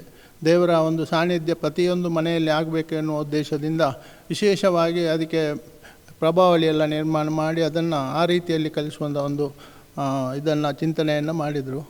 ಅದರ ಒಟ್ಟಿಗೆ ನಾನು ಕುವೆಟ್ಟು ಗ್ರಾಮದಲ್ಲಿ ಸುಮಾರು ಮನೆಗಳಿಗೆ ಹೋದೆ. ಭಾಳಷ್ಟು ಸ್ಪಂದನೆ ಇದೆ. ಎಲ್ಲರೂ ಭಾಳಷ್ಟು ಸಂತೋಷದಿಂದ ಅಲ್ಲಿ ನಮ್ಮನ್ನು ಬರಮಾಡಿಕೊಂಡು ಲಾಸ್ಟ್ ಒಂದು 20 ಮನೆ ಮಾಡಿದರೆ, ಮನೆಯಲ್ಲಿ ಭಜನೆ ಮಾಡಿದರೆ ಲಾಸ್ಟ್ ಮನೆಯಲ್ಲಿ ದೇವರು ಉಳ್ಕೊಳ್ಳೋದು ಆ ದಿನ. ಅವರು ಊಟದ ವ್ಯವಸ್ಥೆ ಎಲ್ಲ ಮಾಡಿಕೊಟ್ಟಿದ್ದಾರೆ ಭಜಕರಿಗೆ. ಹಾಗೆಯೇ ಅವರು ತಮ್ಮ ದೇಣಿಗೆಯನ್ನು ಕೂಡ ಅಲ್ಲಿ ಪ್ರಕಟಪಡಿಸಿದ್ದಾರೆ. ಮತ್ತು ಅಕ್ಕಿ, ತೆಂಗಿನಕಾಯಿ ಎಲ್ಲ ದೇವರಿಗೆ ಸಮರ್ಪಣೆ ಮಾಡಿ ಅವರು ಒಂದು ಒಳ್ಳೆಯ ಸಂತೋಷದಿಂದ ನಮ್ಮ ಭಜನಾ ತಂಡವನ್ನು ಸ್ವೀಕಾರ ಮಾಡಿದ್ದಾರೆ. ಅದರಂತೆ ಇಲ್ಲಿ ಯಾವುದು 3-3.5 ಕೋಟಿ ಯಾವುದು ಬಜೆಟ್ ಇದೆ ಬ್ರಹ್ಮಕಲಶೋತ್ಸವ, ಖಂಡಿತ ಅದಕ್ಕೆ ಮೋಸ ಆಗಲ್ಲ. ಅಷ್ಟು ಉತ್ಸಾಹದಲ್ಲಿ ನಮ್ಮ ಗ್ರಾಮದ ಜನರು ಇದ್ದಾರೆ ಅಂತ ಹೇಳಲಿಕ್ಕೆ ಇಷ್ಟಪಡ್ತಾರೆ. ಕಳೆದ ಬಾರಿಯ ಜೀರ್ಣೋದ್ಧಾರದ ಸಮಯದಲ್ಲಿ ನಿಮ್ಮ ತಮ್ಮನ ಹೆಸರು ಅಶೋಕ್ ಗೋವಿ ಹೆಸರು ಈಗ ಕಾರ್ಯದರ್ಶಿಯಾಗಿದ್ದಾರೆ. ಅಣ್ಣನಾಗಿ ನೀವು ಕೂಡ ಇದರಲ್ಲಿ ಸಕ್ರಿಯವಾಗಿ ತೊಡಗಿಸಿಕೊಂಡಿದ್ದೀರಿ. ನಿಮ್ಮ ಬದುಕಲ್ಲಿ ಈ ದೇವರ ಆರಾಧನೆಯಾದಂತಾದರೂ ಬದಲಾವಣೆಗಳು? ಈ ದೇವರ ಆರಾಧನೆಯಲ್ಲಿ ಇಲ್ಲಿ ಪರಿಸರದಲ್ಲಿ ನೋಡಿದರೆ ಎಲ್ಲ ಮುಸ್ಲಿಮರು ಇದು ನಿರ್ಗತಿಯಲ್ಲಿದ್ದರು. ಈಗ ನೋಡಿದರೆ ಎಲ್ಲರೂ ಒಳ್ಳೆಯ ಉತ್ತಮ ರೀತಿಯಲ್ಲಿ ಬೆಳವಣಿಗೆ ಕಂಡಿದ್ದಾರೆ, ಅಭಿವೃದ್ಧಿ ಪಟ್ಟಿದ್ದಾರೆ. ಆದ್ದರಿಂದ ಈ ದೇವರ ಸಾನ್ನಿಧ್ಯದಲ್ಲಿ ಒಳ್ಳೆಯ ಕೆಲಸಗಳು ಆಗ್ತಾಯಿದೆ, ಇದು ಉಂಟದು ಹೇಳ್ಬೋದು. ಸರ್, 4 ಗ್ರಾಮಗಳಲ್ಲಿ 1 ಗ್ರಾಮ ನಿಮ್ಮದು ಕೂಡ. ಹೇಗೆ ನಿಮ್ಮ ಊರಿನ ಭಕ್ತರ ಒಂದು ಪ್ರೋತ್ಸಾಹ, ನಿಮ್ಮ ಊರಿನ ಭಕ್ತರ ಒಂದು ರೆಸ್ಪಾನ್ಸ್? ಮಹಾಲಿಂಗೇಶ್ವರ ದೇವಸ್ಥಾನದ ಓಡಿಲು ಬ್ರಹ್ಮಕಲಶೋತ್ಸವದಲ್ಲಿ ನಾನು ಕೂಡ ಒಂದು ಸಂಚಾಲಕನಾಗಿ ನನ್ನನ್ನು ಆಯ್ಕೆ ಮಾಡಿದ್ದಾರೆ. ಈ ಸಲದಲ್ಲಿ ಮೊದಲು ಕೂಡ ಬ್ರಹ್ಮಕಲಶೋತ್ಸವಕ್ಕೆ ನಾನು ಸಂಚಾಲಕಿದ್ದೆ. ನಮ್ಮ ಸುನಂದೂರು ಈ 4 ಗ್ರಾಮದಲ್ಲಿ ನಮ್ಮ ಸುನಂದೂರು ಗ್ರಾಮ ಕೂಡ ಒಂದು ಸಂಬಂಧಪಟ್ಟ ಗ್ರಾಮ.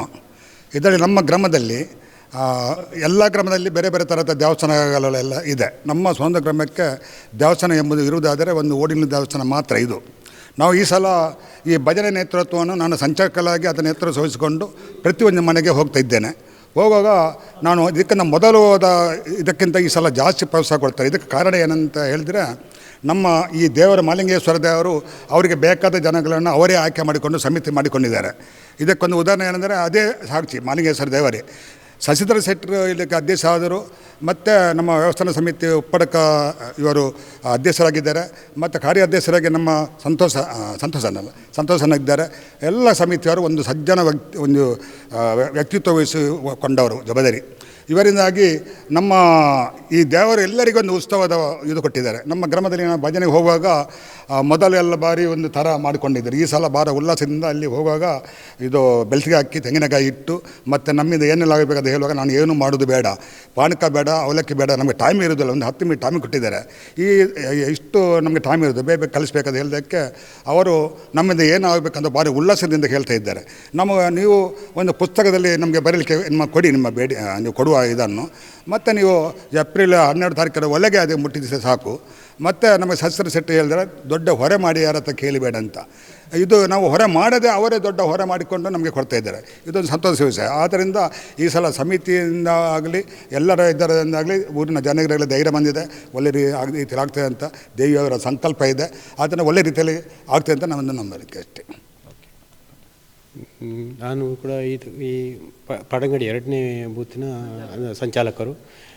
ಭಜನಾ ಕಾರ್ಯಕ್ರಮಕ್ಕೆ ಹೆಚ್ಚಿನ ಜವಾಬ್ದಾರಿ ನಮಗೆ ಕೊಟ್ಟಿದ್ದಾರೆ ಅಧ್ಯಕ್ಷರು ಮತ್ತು ಕಾರ್ಯಾಧ್ಯಕ್ಷರು. ನಮ್ಮ ಯುವ ಸಮಿತಿಯ ಅಧ್ಯಕ್ಷರ ಅಂತ ಇವರು ಚಿದಾನಂದ ಇಡ್ಯ ಮತ್ತು ಇವರೆಲ್ಲ ಕೊಟ್ಟಿದ್ದಾರೆ. ಒಳ್ಳೆ ರೀತಿಯಲ್ಲಿ ಮಾಡ್ತಾಯಿದ್ವಿ. ಒಂದು 15 ವರ್ಷಕ್ಕಿಂತ ಮುಂಚೆ ಬೇಕಾದಷ್ಟು ತಿಂಗಳುಗಟ್ಟಲೆ ಶ್ರಮದಾನ ಮಾಡಿ ನಾವು ಕೆಲಸಕ್ಕೆ ಇಲ್ಲಿ ಒಂದು ಸ್ವಯಂ ಸೇವಕನ ಕೆಲಸ ಮಾಡಿದ್ದೇನೆ. ಹಾಗಾಗಿ ದೇವರು ಈ ಸಲ ಆಶೀರ್ವಾದ ಕೊಟ್ಟಿದ್ದಾರೆ ನಮಗೆ. ಇಲ್ಲಿ ಕೆಲಸ ಪ್ರತಿ ಯಾವುದೇ ಒಂದು ಕಾರ್ಯಕ್ರಮಕ್ಕೂ ಒಂದು ಸಭೆ ನಡೆಯುವಾಗ ಇವರು ಅಧ್ಯಕ್ಷರು ಕಾರ್ಯಾಧ್ಯಕ್ಷರು ನಮ್ಮ ಯುವ ಸಮಿತಿ ಅಧ್ಯಕ್ಷರು ಫೋನ್ ಮಾಡ್ತಾ ಇದ್ದಾರೆ, ಕೂಡಲೇ ಬರ್ತೇವೆ, ನಾವು ಸ್ಪಂದಿಸ್ತೇವೆ. ಈ ವರ್ಷದ ಜೀರ್ಣೋದ್ಧಾರದಲ್ಲಿ ಪ್ರಮುಖವಾಗಿ ಒಂದಷ್ಟು ಬೆಳ್ಳಿ ಕವಚಗಳು ಮತ್ತು ದೇವರ ಮೂರ್ತಿಗೂ ಕೂಡ ಬೆಳ್ಳಿ ಕವಚ ಆಗಲಿಕ್ಕಿದೆ ಅಂತ ಅದರ ಜವಾಬ್ದಾರಿಯನ್ನು ಹೊತ್ತವರು ನಮ್ಮ ಜೊತೆಗೆ. ಸರ್, ನಿಮ್ಮ ಸಂಸ್ಥೆಯಿಂದ ಅಥವಾ ನಿಮ್ಮಿಂದ ಈಗ ಬೆಳ್ಳಿ ಕವಚಗಳಾಗಲಿಕ್ಕಿದೆ, ಇದರ ಜವಾಬ್ದಾರಿಯನ್ನು ಹೊತ್ತಿದ್ದೀರಿ, ಯಾವ ರೀತಿಯ ಕೆಲಸ ಕಾರ್ಯ ನಡೀತಾ ಇದೆ? ನಾವು ಈಗ ತಾನೇ ಶಿವಲಿಂಗಕ್ಕೆ ಬೆಳ್ಳಿಯ ಒಂದು ಮುಚ್ಚುವಂಥದ್ದು, ಅದರಲ್ಲಿ ಒಂದು ಶಿವನ ಮುಖ ಬರುವ ಹಾಗೆ ಅಂಥದ್ದು ಈಗಿನ ಒಂದು ಹೊಸ ರೀತಿಯಲ್ಲಿ. ಅಂದರೆ ಈಗ ಇದು ಶಿವಲಿಂಗ ಬಹಳ ಹತ್ತಿರ 19ರಿಂದ 20 ಇಂಚು ಎತ್ತರ ಇದೆ. ದಪ್ಪವು ಕೂಡ ಸಾಮಾನ್ಯ ಅಳತೆ ಸರಿಯಾಗಿ ಸಿಗಲಿಲ್ಲ ನಮಗೆ ಕೂಡ. ಈಗ ಕೊಡ್ತೇನೆ ಅಂತ ಹೇಳಿದ್ದಾರೆ ಅರ್ಚಕರು. ಇದು ಸಿಕ್ಕಿದ ಕೂಡಲೇ ನಮ್ಮ ಕೆಲಸ ಪ್ರಾರಂಭ ಆಗ್ತದೆ ಮಾಡಲಿಕ್ಕೆ. ಈಗಾಗಲೇ ಬಜಗೋಳಿಯ ನಮ್ಮ ಮಿತ್ರರಾದೊಬ್ಬರು ಕೆಲಸಗಾರರಿದ್ದಾರೆ, ಅವರಿಗೆ ಅದನ್ನು ಬಂದು ನೋಡಿ ಹೋಗಿದ್ದಾರೆ. ಮೊನ್ನೆ ಬಾಗಿಲಿದ್ದೆಲ್ಲ, ಬಾಗಿಲಿಗೆ ಎಲ್ಲ ಬೆಳ್ಳಿ ಮುಚ್ಚುವಂಥದ್ದು ಮತ್ತು ಹಿತ್ತಾಳಿ ಮುಚ್ಚುವಂಥದ್ದು ಈಗ ತಾನೇ ನಮಗೆ ಯಾರೂ ಸಿಗಲಿಲ್ಲ ಅಷ್ಟು ಹತ್ತಿರದಿಂದ. ನಾನು ಮಾಡಿಸ್ತೇವೆ ಅಂತೇಳಿ, ಅಂದರೆ ಸ್ವಲ್ಪ ಸಮಯದಲ್ಲಿ ಇದಾಗುವುದರಿಂದ ಕೂಡಲೇ ಮಾಡಿದರೆ ಮಾತ್ರ ಸಾಧ್ಯತೆ. ಒಂದು ಕೆಲಸ ಮಾಡಬೇಕು ಅಂತೇಳಿದರೆ ಇಲ್ಲಿ 1.5ರಿಂದ 2 ತಿಂಗಳು ಟೈಮ್ ತಗೊಳ್ತದೆ, ಬೆಳ್ಳಿದ್ದಾಗಲಿ ಹಿತ್ತಾಳಿದ್ದಾಗಲಿ. ಅದರಿಂದ ಈಗ ವಿಗ್ರಹಕ್ಕೆ ಒಳಗಿನ ಶಿವಲಿಂಗಕ್ಕೆ ನಾವು ಮಾಡಿಸೋದು ಅಂಥೇಳಿ ನಿರ್ಣಯವನ್ನು ತೆಕ್ಕೊಂಡಿದ್ದೇವೆ ಮನೆಯಲ್ಲಿ ತಮ್ಮಂದಿರು ಮಾತಾಡಿಕೊಂಡು. ಸಾಮಾನ್ಯ ಒಂದು 4ರಿಂದ 5 ಲಕ್ಷದ ಅಂದಾಜು ವೆಚ್ಚವನ್ನು ಬರಬಹುದು ಅಂಥೇಳಿ.